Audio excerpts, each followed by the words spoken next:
आज हमारा टॉपिक रहेगा वैदिक साहित्य में हम पढ़ेंगे वेद, जिसमें ऋग्वेद तो मैंने पढ़ा हुआ है, पूर्व वैदिक काल में पूरा पढ़ा था। तो ये मैंने कल पढ़ाया था ना, उसकी थोड़ी सी मैं डिटेल से जानकारी दे दी थी। वापस एक बार रिवीजन कर लेना तो याद रह जाता है। और ये है ना, ये दृष्टि नोट्स है और पप्पू सिंह प्रजापत बुक और एनसीईआरटी बुक, इन सबको मिला के आपको मैं नोट्स दे रही हूँ।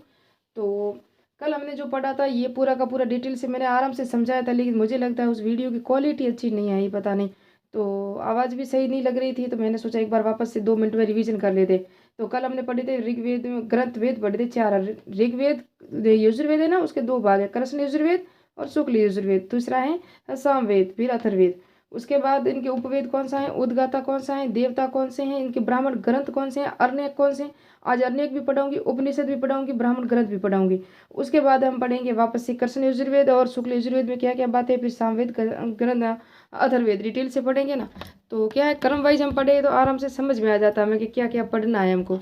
तो ये आप देख सकते हो, ये डिटेल से कल हमने पढ़ा था। तो जिसके अंदर हम देखते हैं ऋग्वेद के जो उपवेद कौन सा, आयुर्वेद।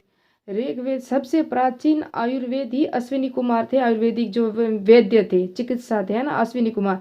ये धन्वंतरी, ये जो भास्कराचार्य वगैरह जितना भी हम जो 12 क्लास की इतिहास है ना, हिस्ट्री, उसके अंदर पढ़ते हैं ना, इन सबसे पहले अश्विनी कुमार था, जिसने एक महिला का जो पैर कट गए थे, ऋग्वेद में युद्ध हुआ था, महिलाएं भाग लेती थी पूर्व वैदिक काल में। उस वक्त की साथ अपवाद है, अभी सुना अपवाद है, लेकिन कहीं कहीं ऐसे तथ्य हमें मिलते हैं कि कई महिला ने भाग लिया था, उसके पैर कट गए थे, तो उनको कृत्रिम पैर लगवाए थे अश्विनी कुमार ने। तो आयुर्वेद है, ऋग्वेद का उपवेद कौन सा, आयुर्वेद है। अभी डिटेल से पढ़ेंगे तो, क्योंकि अथर्वेद में भी आएगा आयुर्वेद, चिकित्सालय जहाँ पूरा डिटेल से आएगा वहाँ पढ़ेंगे हम, और जगह काफ़ी जगह ही आएगा। फिर उसके उद्गाता कौन थे, होता थे, इसके देवता कौन है, ब्रह्मा, ऋग्वेद के। ऋग्वेद का ब्राह्मण ग्रंथ है ऐत्रेयन, जिसने महिदास, कौन थे, महिदास। ऐत्रेयन किन्होंने लिखा था, महिदास ने। और कौशिक की किसने लिखा था, सांख्या ने। तो ऐत्रेयन कौन था, ऐत्रेयन है ना, महिदास है ना, महिदास। महिदास शूद्र महिला थी, जिनका पुत्र थे इत्रा, इनकी माता का नाम इत्रा था, जो शूद्र महिला थी। इन्हीं के नाम पर इन्होंने ऐत्रेयन ग्रंथ लिखा था, ऐत्रेयन ब्राह्मण ग्रंथ की रचना की थी। और सांख्यान थे ना, सांख्यान, इन्होंने अपने गुरु, ये कौशिक की कौन थे, सांख्यान के गुरु थे, और इन्होंने अपने गुरु के नाम पर ही ब्राह्मण ग्रंथ की रचना की थी सांख्यान ने। तो अब इसमें किस किस का वर्णन है, अभी मैं आज थोड़ी देर में पूरा डिटेल से बताऊंगी। और फिर अन्य है ना, अन्य ग्रंथ है ना, उसका ऋग्वेद का अन्य ग्रंथ कौन सा है, ऐत्रेयन है। अब कृष्ण यजुर्वेद है, इसका उपवेद कौन सा है, कृष्ण यजुर्वेद का। तो इसका उपवेद कृष्ण यजुर्वेद का नहीं है, शुक्ल यजुर्वेद का धनुर्वेद है इसका उपवेद। और सामवेद का उपवेद गंधर्ववेद है। और अथर्ववेद का उपवेद शिल्पवेद है ना। फिर है ऋग्वेद के उद्गाता कौन है, होता है। कृष्ण यजुर्वेद के उद्गाता कौन थे, अधर्व्यू थे, अधर्व्यू। और इसके उद्गाता नहीं थे, यानी कि इसके थे, कृष्ण और शुक्ल अलग अलग है। फिर हम पढ़ेंगे इनके देवता कौन कौन से हैं, किसके देवता कौन से हैं, कृष्ण यजुर्वेद के देवता कौन से थे। तो विश्वामित्र थे, जो तीसरा मंडल, ऋग्वेद में हमने 10 मंडल पढ़े थे। 10 मंडल में विश्वामित्र ने तीसरे मंडल की रचना की थी। और प्रथम मंडल में अंगिरस, अंगिरा, किस किसने की थी, थोड़ा सा अगर आप कहोगे तो मैं शॉर्ट में बता दूंगी, क्योंकि ऋग्वेद हम पढ़ेंगे नहीं, क्योंकि ऋग्वेद मैंने पूर्व वैदिक काल और ऋग्वेद काल में पूरा का पूरा मंडल और उसके अंदर जितना भी वर्णन था ना, सारा पढ़ा लिया मैंने। तो वहाँ देख सकते हो आप, मैं, और इसकी प्ले लिस्ट भी बनी हुई है वैदिक साहित्य में, पूर्व वैदिक काल की पूरी प्ले लिस्ट बनी हुई है। तो वापस से मैं नहीं पढ़ाऊंगी, थोड़ा सा होगा तो 2 मिनट में रिवीजन जरूर कर लूंगी। और ये बता दिया मैंने आपको, विश्वामित्र थे। और इसके देवता कौन थे, नारद थे। किसके देवता कौन से, सामवेद के देवता कौन थे, नारद थे। और अथर्ववेद के देवता कौन थे, विश्वकर्मा थे, है ना। और उद्गाता ब्रह्मा थे अथर्ववेद के। अथर्ववेद का उपवेद कौन सा है, शिल्प उपवेद है। फिर हम देखते हैं ब्राह्मण ग्रंथ कौन कौन से, ऋग्वेद के तैत्रीय, ये मैंने बता दिया। और कृष्ण यजुर्वेद के कौशिक और तैत्रीय, है ना, यहाँ ऐत्रीय है या तैत्रीय, याद रखना। और शुक्ल यजुर्वेद का सतपथ है, कौन है, सतपथ उपवेद है। उपवेद नहीं, सॉरी, ब्राह्मण ग्रंथ है। तो शुक्ल यजुर्वेद का अलग है, देख लो आप, और कृष्ण यजुर्वेद का अलग है, क्योंकि यजुर्वेद के 2 पार्ट है। इनको डिटेल से जब हम यजुर्वेद पढ़ेंगे ना, पूरा डिटेल से समझाऊंगी।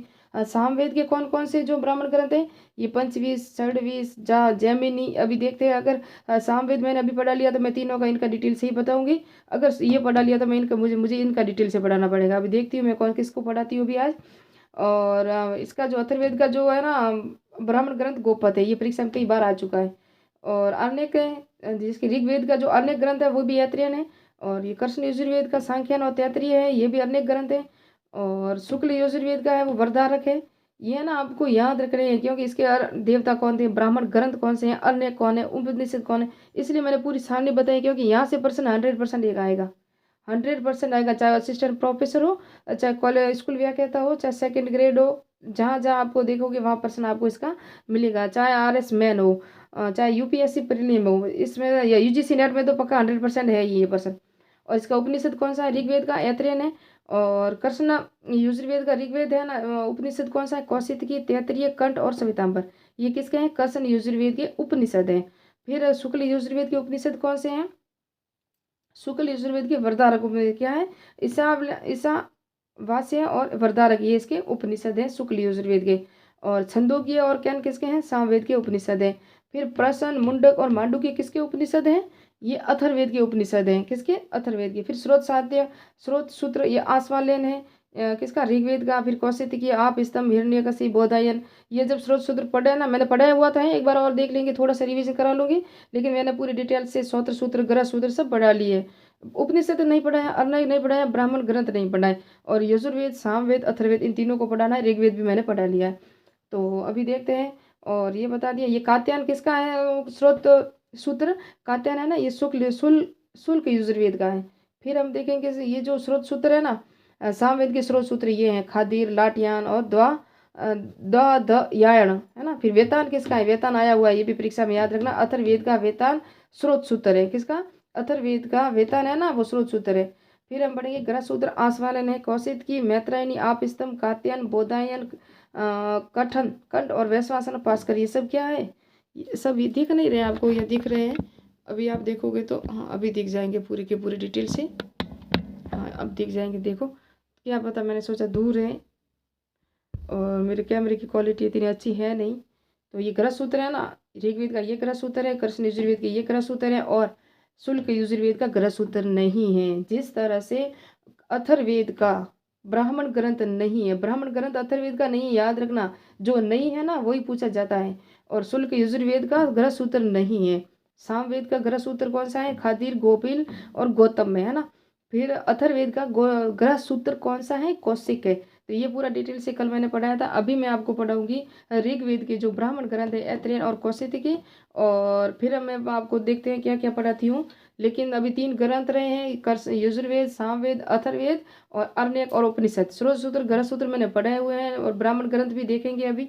तो जिस तरह ब्राह्मण ग्रंथ अपने आप आ जाएंगे, जिस तरह हम वेद पढ़ेंगे तो उसके अंदर ही हैं ये सब। तो स्टार्ट करते हैं।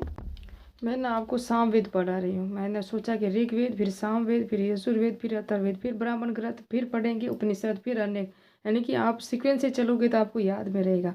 अब सामवेद के ब्राह्मण ग्रंथ तो वैसे ही इसी के अंदर आ जाएंगे, एक बार और देखेंगे तो फिर भी समझ आ जाएंगे। लेकिन देखो, सामवेद के ब्राह्मण ग्रंथ पढ़ेंगे, उपनिषद पढ़ेंगे, इसके स्रोत सूत्र पढ़ेंगे, इसके पुरोहित कौन थे वो पढ़ेंगे, इनकी शाखा कौन सी थी वो पढ़ेंगे। तो सामवेद पूरा का पूरा डिटेल से पढ़ते हैं, फिर देखते हैं। अभी तो इसके उपनिषद और ब्राह्मण ग्रंथ वो भी पढ़ाने थे। शाम का अर्थ है गाना। और प्रथम आचार्य इनके कौन थे? जैमिनीय थे। वही बाद में सुकर्मा थे ना, उन्होंने सामवेद का विस्तार किया था। किन्होंने किया था? वह सुकर्मा ने किया था। इनमें मंत्रों की संख्या 1869 है। इनके 1474 मंत्र है ना, वो ऋग्वेद से लिए गए हैं। इसलिए सामवेद को ऋग्वेद का अभिन्न अंग माना जाता है। और सामवेद के अन्य नाम है ना, वैसा, वैखानस और सारकर हैं। श्री कृष्ण ने गीता में स्वयं को वेदों में सामवेद कहा है। श्री कृष्ण ने गीता है ना, उसके अंदर वेदों में अपने आप को क्या कहा है? सामवेद कहा है। भारतीय संगीत का मूल ग्रंथ भी यह है। कौन सा? सामवेद है। और यह पद्य है, पद्य में लिखित है, और सूर्य देवता को समृद्ध। ये मैंने आपको ऋग्वेद में पढ़ाया था कि सूर्य देवता को कौन सा समृद्ध है, 4 वेदों का बताया था मैंने। और पुरोहित कौन से हैं इसके? इसके पुरोहित को उद्गाता कहते हैं या सामंग कहते हैं, सामंग कहते हैं। अब इसकी 3 शाखाएं कौन कौन सी हैं? और अब हम पढ़ेंगे 3 शाखाएं, जो एक तो कौथुम संहिता, 3 शाखा हैं, एक राणायन संहिता और जैमिनी संहिता। यहाँ शायद मेरी जो हिंदी सही नहीं है, मुझे कमेंट भी आया था कि आपकी हिंदी अशुद्ध है। तो मैं हिंदी टीचर नहीं हूँ, मैं SST हूँ, और मेरा आर्ट्स सब्जेक्ट है। लेकिन मैं कोशिश करूँगी कि अब जो भी मेरी जो अशुद्ध है ना वो सही हो जाए, और मैं आपको देख के बताऊँगी। लेकिन यहाँ मेरी जो मात्रा है ये गलत हो गई है।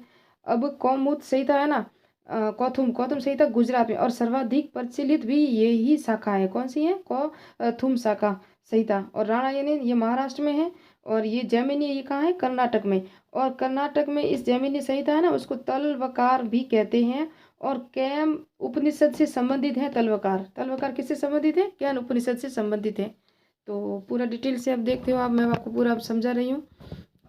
और उसके बाद हम देखेंगे प्रचलित शाखा है, स्रोत सूत्र है ना, इसके कौन से सामवेद के स्रोत सूत्र कौन है, मैंने अभी पढ़ाया था आपको, ऋग्वेद के स्रोत सूत्र, गरज सूत्र, ब्राह्मण से उपनिषद, आरण्यक सब पढ़ा दिया मैंने, बताया था शॉर्ट में। अभी वापस एक बार आएगी, बार बार जब कोई भी चीज़ आएगी ना तो आपको याद रह जाएगी। तो लाटयायन और द्रहयावन है ये, और प्राति साक्य है ना, प्राति साक्य का पुष्य सूत्र है, प्राति साक्य भी अलग है और उसका भी जो स्रोत सूत्र है ना वो पुष्य सूत्र है। इस तरह से इसका ये पूरा डिटेल्स है था। अब ब्राह्मण ग्रंथ पढ़ते हैं, फिर उपनिषद पढ़ेंगे किसके, सामवेद के। सामवेद के ब्राह्मण ग्रंथ सर्वाधिक, ये लिखा था वेदों में सर्वाधिक ब्राह्मण ग्रंथ भी सामवेद के हैं। किसके हैं, सामवेद के हैं। सामवेद के ब्राह्मण ग्रंथ कौन कौन से ये पढ़ेंगे अभी। पंचविश, षड्विश, जैमिनीय, ये 3 है। तो पंचविश है ना उसको तांडव ग्रंथ कहते हैं, 25 अध्याय है, सबसे प्राचीन है ना पंचविश है, जबकि पंचविश से प्राचीन कौन सा है, जैमिनीय है ना। इसमें इंद्र है ना, इंद्र को वर्णों की उत्पत्ति करता है, यानी कि वर्ण जो 4 वर्ण हुए थे ना उसकी उत्पत्ति करता किसको बताया गया है, इंद्र को। किसके अंदर, सामवेद के ब्राह्मण ग्रंथ पंचविश में। और रूप में दिखाया गया क्षत्रियों को ब्राह्मणों से पहले। इसमें क्या कहा गया कि देखो हम पढ़ते हैं ब्राह्मण, क्षत्रिय, वैश्य, शूद्र, तो इसके अंदर कहा गया है कि ब्राह्मणों को, क्षत्रिय है ना उसको ब्राह्मणों से पहले होती है। ये कह रहे हैं क्षत्रिय होगा, ब्राह्मण होगा, वैश्य होगा, फिर शूद्र होगा, ये कह रहे हैं। इनकी वैश्य को ब्राह्मणों के बाद, जहाँ ब्राह्मणों के बाद हम क्षत्रियो को पढ़ते हैं ना, जैसे कि ब्राह्मण, क्षत्रिय, वैश्य, तो ये कह रहे हैं कि ब्राह्मण है ना, ब्राह्मणों के बाद वैश्य आएंगे और ब्राह्मणों से पहले क्षत्रिय थे, ऐसा इस पंचविश में लिखा हुआ है। तांडव ग्रंथ में कुरुक्षेत्र की प्रजापति की वेदिक, तांडव ग्रंथ है ना, तांडव ब्राह्मण ग्रंथ में कुरुक्षेत्र है ना उसको प्रजापति की वेदी कहा गया। क्या कहा गया, नहीं दिख रहा सा, प्रजापति की वेदी कहा गया, ये लिखा हुआ है ना गुरु ग्रंथ में। और ये पूरा डिटेल यहाँ मैं पढ़ रही थी, अभी पढ़ेंगे। छठवीं अद्भुत कहते हैं, इसमें अद्भुत ब्राह्मण कहते हैं, जादू, टोना, भूकंप, अकाल के निदान का वर्णन है छठवीं में, जो क्या है, सामवेद का ब्राह्मण ग्रंथ है। इसके कितने अध्याय हैं, 25 हैं, इसके भी 25 हैं। वंश ब्राह्मण में ऋषियों की वंशावली दी गई है, वंश ब्राह्मण में ऋषियों की वंशावली दी गई है। अब सामवेद के अरण्य ग्रंथ बाद में पढ़ेंगे, पहले इसको पूरा डिटेल देखें। यह ना जैमिनी तत्व, इसको क्या कहते हैं, तलवकार। यह पंचविश से भी प्राचीन है, यानी कि ये पंचविश है ना इससे भी प्राचीन है। इसमें मंत्रकृत नारियों का उल्लेख है। नारियों का उल्लेख कहाँ है, जैमिनी में। ऊंचा मत बोलो, मकान यानी भूमि के भी कान होते हैं, ऐसा वर्णन कहाँ मिलता है, जैमिनी में। और ये सामवेद का ब्राह्मण ग्रंथ है, इसके अंदर मिलते हैं। अब सामवेद के 2 आर्णिक ग्रंथ कौन से हैं, सामवेद के 2 आर्णिक ग्रंथ है, जैमिनी आर्णिक और छंदोक्य आर्णिक, 2 आर्णिक ग्रंथ है ना जैमिनी। तो ये 2 बता दिए मैंने, जो इसके आर्णिक ग्रंथ हैं। ये ब्राह्मण ग्रंथ 3 है, पंचविंश, षड्विश और जैमिनी। 5 6 और 5 6 जम गए, ऐसे लिख सकते हो आप, 5 6 जम गए, इसी ट्रिक बना सकते हो। सामवेद के ब्राह्मण ग्रंथ है। अब पढ़ेंगे सामवेद के उपनिषद। यहाँ हम पढ़ रहे हैं सामवेद के उपनिषद। सामवेद के उपनिषद है ना, छंदों के उपनिषद, कैन उपनिषद, 2 है, 2 भागों में। तो छंदों के उपनिषद है ना, ये सबसे प्राचीन है, इसे तड़ी नाम उपनिषद भी कहते हैं। और सर्वखलविद ब्रह्मा, यानी कि ब्रह्मा ही सब कुछ है, इसका वर्णन सामवेद के उपनिषद में है। संदों के, सामवेद का उपनिषद कौन सा, संदों के उपनिषद में सर्वखलविद ब्रह्मा, यानी कि ब्रह्मा ही सब कुछ है कहकर अद्वैतवाद की स्थापना की गई थी छंदों के उपनिषद में। देवकी नंदन कृष्ण का प्रथम उल्लेख, कृष्ण को देवकी का पुत्र और घोर अंगिरस का शिष्य, दिखाई दे रहा है आपको, घोर अंगिरस का, देवकी नंद कृष्ण का प्रथम उल्लेख, कृष्ण को देवकी का पुत्र घोर अंगिरस का शिष्य कहा गया, इसका उल्लेख भी छंदों के उपनिषद में मिलता है। उदालक और आरुणि और उसके पुत्र कौन था, श्वेत केतु का वार्तालाप भी, उदालक, आरुणि और उसके पुत्र श्वेत केतु का जो वार्तालाप है ना वो छंदों के उपनिषद में मिलता है। और विवाह गीतों का प्रथम प्रमाण कहाँ मिलता है, विवाह के जो वर्तमान में भी गीत गाए जाते हैं ना, तो विवाह के गीतों का प्रथम प्रमाण छंदों के उपनिषद में मिलता है। अहिंसा का सर्वप्रथम उल्लेख भी छंदों के उपनिषद में मिलता है। अभी छंदों के उपनिषद बहुत है, लेकिन डिटेल से बाद में आगे और पढ़ेंगे। और आश्रमों में 3 आश्रम होते हैं ना, ब्रह्मचार्य, गृहस्थ्य और वानप्रस्थ। सिर्फ संन्यास आश्रम का वर्णन यहाँ नहीं मिलता है, तीनों आश्रमों का वर्णन छंदों के उपनिषद में मिलता है। ओम का महत्व उसका भी उल्लेख मिलता है। और क्या क्या है इसमें, ब्रह्मा के चतुष्पाद, ब्रह्मा तत्वमसी और तज्जलान की रूप का वर्णन मिलता है, ब्रह्मा के जो चतुष्पाद है ना उसका। और 5 अग्नियों की विदा के भी प्रमाण इसी में मिलते हैं, छंदों के उपनिषद में है ना। कुरुक्षेत्र में टिंडियों का प्रकोप, उपस्थि चाकमण यणु कोई ऐसी पुस्तक है, उसके अनुसार उनके कुरुक्षेत्र, जो पांचाल और कुरुक्षेत्र था ना, जहाँ आर्यों का स्थान था, गंगा दोआब क्षेत्र तक जब इसका विस्तार हो गया था, शब्द से अंदर छोड़ के विस्तार हो गया था वो यहाँ आ गए थे। तो यहाँ इनको कृषि और फसलों के नष्ट होने के प्रमाण मिले हैं कि टिड्डियों का प्रकोप हुआ था। और इनकी आक्रमण टिड्डी होती है ना, वो वर्तमान में होते हैं, हमारे यहाँ कुछ कहते हैं, उसे क्या कहते हैं वो तो मुझे पता नहीं है, लेकिन उसके प्रमाण मिले थे। और उसका वर्णन है ना ये यहाँ मिला है उपस्थिति चाक्रायण में। किसमें मिले? उपस्थिति चाक्रायण आख्यान में मिला है इसका वर्णन, जहाँ टिड्डियों ने प्रकोप किया था और फसलें नष्ट हो गई थी। तो ये था हमारा सामवेद और इसके कुछ डिटेल से मैंने पढ़ा है। अब नेक्स्ट में हम पढ़ेंगे यजुर्वेद, फिर पढ़ेंगे अथर्ववेद, उसके बाद ब्राह्मण ग्रंथ वापस पढ़ेंगे, उपनिषद वापस पढ़ेंगे ना। तो उपनिषदों के वापस छंदोग्य उपनिषद में बहुत सारी ऐसी चीज़ें हैं जो परीक्षा में बार बार आती हैं, उसको वापस देखेंगे। तो ये सब मैंने कहा इम्पोर्टेंट है और अथॉरिटी नोट्स हैं। आपको पता है मैंने कहा मैं सौरभ चौबे की बुक से पढ़ाती हूँ, और आपको बताया भी था कि कितनी बार ही बता चुकी मैं। तो मिलते हैं नेक्स्ट वीडियो में, नेक्स्ट पार्ट में। ये सौरभ चौबे की बुक है, देख सकते हो आप। मेरे चैनल को सब्सक्राइब कीजिए, लाइक कीजिए, शेयर कीजिए। और नेक्स्ट वीडियो था ना उसके साथ तो मुझे क्वालिटी अच्छी नहीं लगी, इसलिए मैंने वापस से वो पूरा समझाया था।